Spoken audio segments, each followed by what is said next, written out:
भी नहीं सकती, आपकी शादी हो गई है। आपके हस्बैंड का क्या नाम है? मेरे हस्बैंड का नाम है बिलाल शाह। बिलाल। अच्छा, आपकी जब वीडियोस वगैरह लीक हुई तो उसके बाद उन्होंने कोई आप पे मुझे कोई कुछ नहीं कहता, सबको पता है मैं बेलगाम घोड़ा हूँ। क्या है? बेलगाम घोड़ा। बेलगाम? घोड़ा। घोड़ा। हाँ।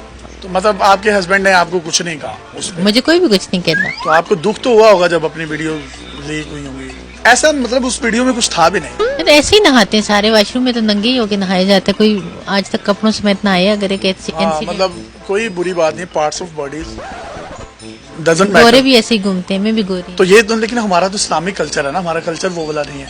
आपको कभी कभी ये नहीं लगता कि आप गलत मुल्क में पैदा हो गई हैं और वहां पैदा हुई हैं जहाँ सवाल नहीं पैदा होता? आपकी शादी से पहले कितने बॉयफ्रेंड थे? बॉयफ्रेंड मेरे कोई भी नहीं थे, मैं सबके साथ फ्लर्ट करती थी। सियासतदानों में कौन से पागल? मैं तो शेख रशीद की बोलूंगी। शेख रशीद साहब, वो तो एक दफा प्रोग्राम में भी उन्होंने कॉल उठा ली थी ना आपकी, बकवास वो तो काम का। हाँ, ये